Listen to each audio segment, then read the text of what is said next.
Hello, everyone, and welcome to this week's episode of The Best and Worst of Walt Disney World. I'm your host, Pete Werner, joined at the table, as always, by my good friend, Mr. Steve Porter. Hello. And back in the production nook, our producer, Mr. Craig Williams. Hello. So, this week, we are going to talk about your worst character dining experiences at Walt Disney World. A few weeks ago, we did a poll where we asked you for your best character meals, and this week we're going to do your worst. Now, what we did differently this time, based on feedback, was instead of just doing one poll and then taking the top 5 or top 3 or whatever and making those the best, and then the bottom 3 or the bottom 5 the worst, we've done 2 separate polls where we just asked the question, what's your best character meal and what's your worst? So we had some interesting results in doing that, and we'll get right into it with the number 5 worst character meal at Walt Disney World in Norway, restaurant Akershus. 12.5% of the vote. We had 981 people participate in this poll. By contrast, when we asked for the best character meal, we had over 1,400 people participate in that. So there was definitely more interest in voting for the best than there was the worst, and that's not usually the case. Usually people like to be negative, but people like to be negative, but when it comes to the character meals, not so much. So number 5, restaurant Akershus.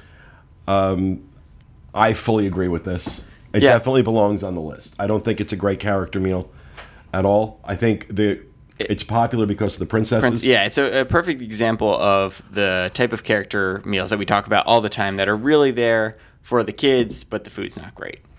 Well, see, I love the food there, but I understand how it can be hit or miss. Like, if you don't like the cold bar that they set up with all the, smoked salmon, stuff like that, then it's not going to be for you. But in terms of actually character interactions, though, I think this is actually one of the better because for once you're in a character dining experience where every single character can actually talk to you. So it's none of the awkward back and forth with some of the fur characters.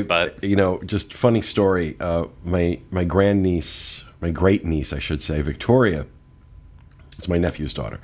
When she was about, 4 or 5, we took her over there for this, and she was in the stage where she was fascinated with shoes. She had like the shoe fetish thing going on. So she goes up to Cinderella and lifts up her dress to see her shoes. And of course, like, Cinderella's wearing crappy flats. And you could tell that she was like kind of stunned. Like, no glass slipper. What's the deal? Victoria was absolutely disappointed that, there was no glass slipper or anything like that. That's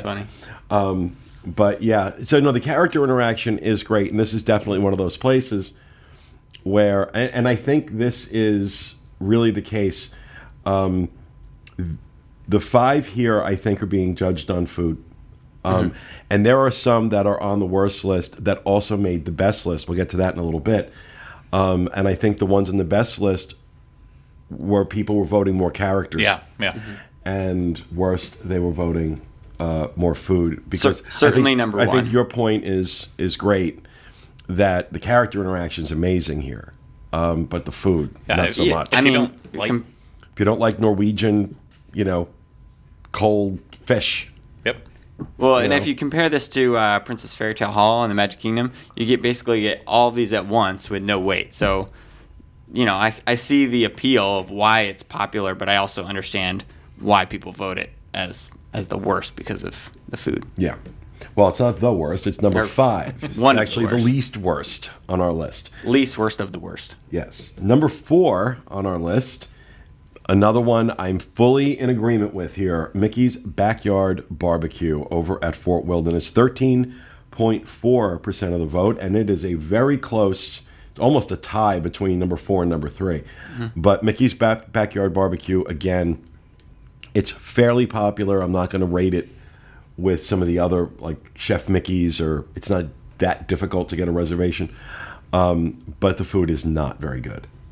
I've actually never have had the food at Mickey's Backyard Barbecue. I won't lie, but barbecue. But what I will say is the bathrooms there are the weirdest bathrooms ever because they're River Country's bathrooms. So there's like 50 urinals and like showers and like they're the leftover. Really? Yeah, it's the leftover water park bathroom. So it's just very strange. I- Just a weird side note, but I did not know that. Yeah. So that's one reason to go. Check out it's what little of River Country you can still see. For those who don't know, River Country was actually the pool at Fort Wilderness at one point, but it was actually in the lake on Bay Lake. Or was that Seven Seas Lagoon over there? Bay Lake. Bay Lake. And it was shut down back in the day. It was like actually a water park. It was actually really their first water park, but it was considered the pool for Fort Wilderness. It's now abandoned. There's actually a thread on the boards. Maybe we'll have to try and find it and put it in the show notes if we can, where somebody posted pictures. They snuck in.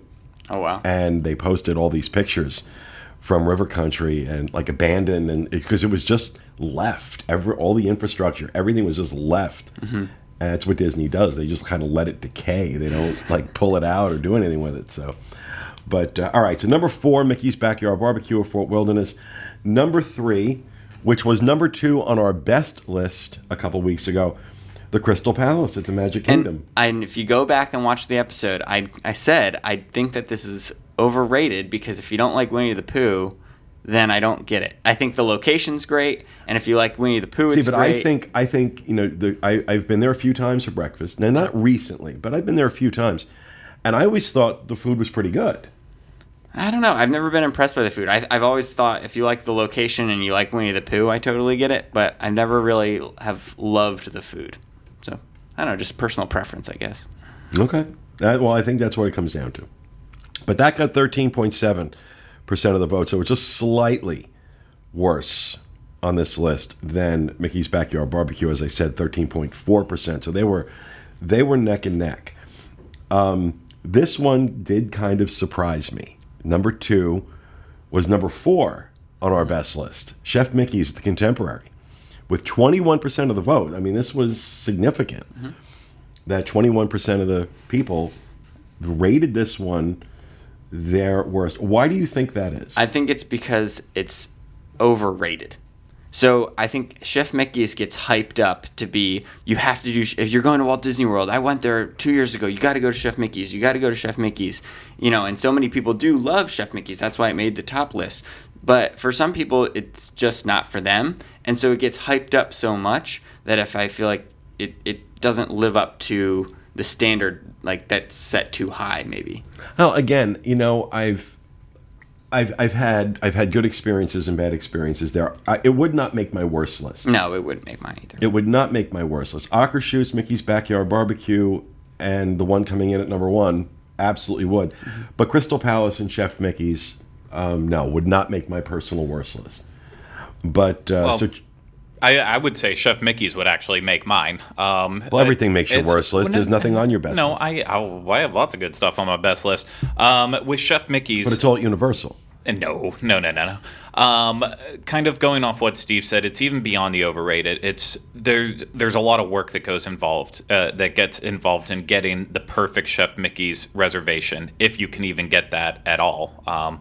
You might be eating either very late into the service or way too early, just not in agreement with what you want because so many people want it. And then on top of that, it's also very expensive for what you're going to get. And the food, like you said, it's hit or miss. So when all that just combines together, it's kind of a cluster. There's much better experiences out there. Granted, it is great that you can, there's lots of... There's all the Fab Five, like we mentioned. I was going to say, it's a Fab Five character experience, and the food is pretty good. I found the food to be halfway decent. Yeah. Again, it's been hit or miss. I've had bad experiences there, but mostly the last few have been good.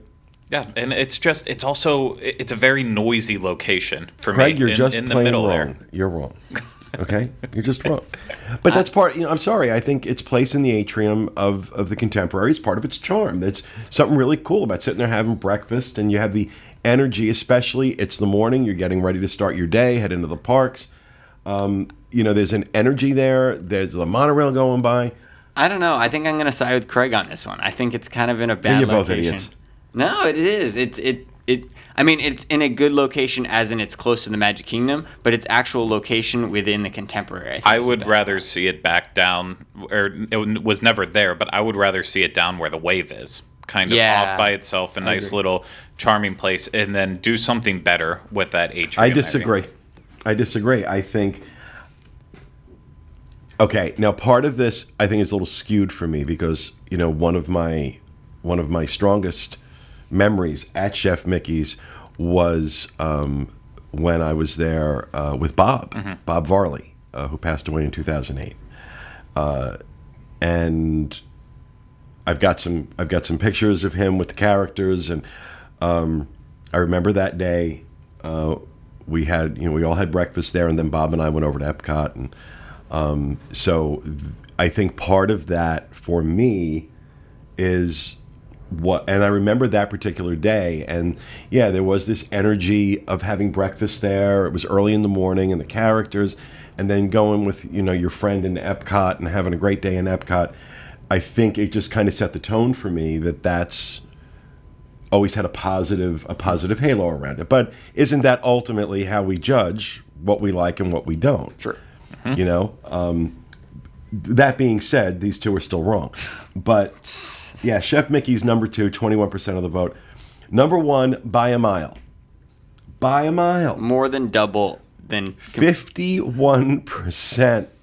I don't think we've done a poll yet of this ilk that has had anything get 51% of the vote.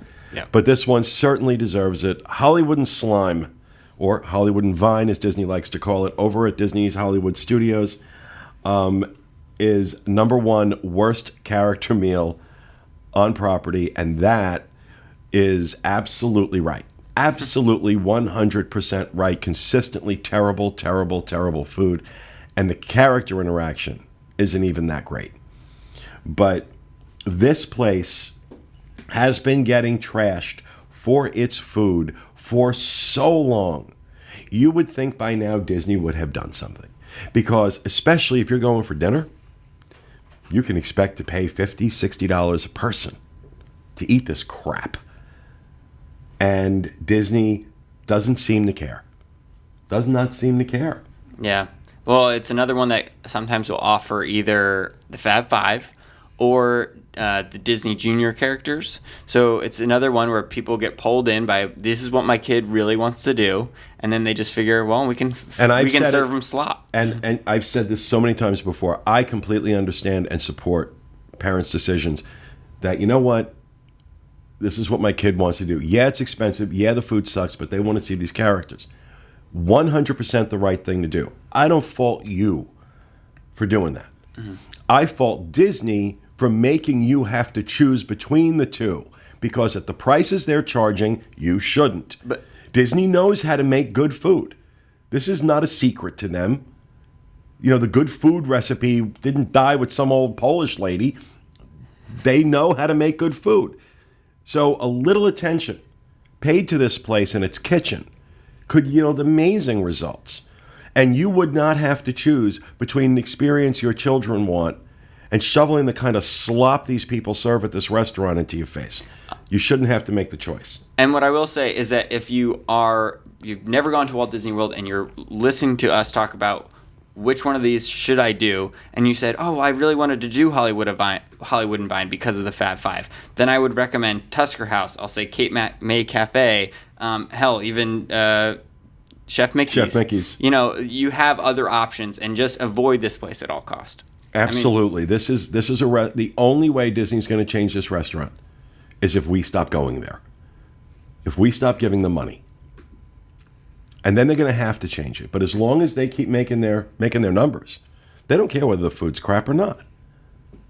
So I'm fully behind this. Like I said, 2 and 3, Chef Mickey's and Crystal Palace would not be on my list. Hollywood and Vine would absolutely be my number 1 worst character meal, worst restaurant, period, at Walt Disney World. Craig, you got anything to say about that? I'm right there with you. The only thing that I can think of that, I truly thought this was great and up to Disney standards. When we ate there, was probably like the kids' macaroni and cheese, and that's because it's the same.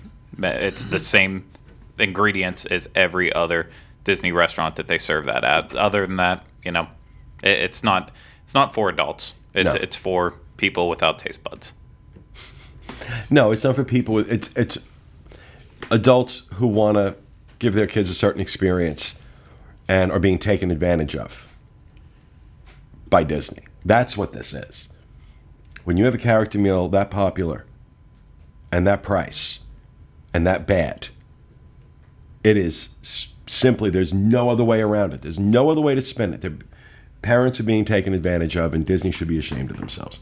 So there it is. Are your top 5 worst character meals at Walt Disney World. And that'll do it for this week's episode. Next week, we'll have your top 3 best cast member experiences. Thanks for being with us. We'll see you again next time.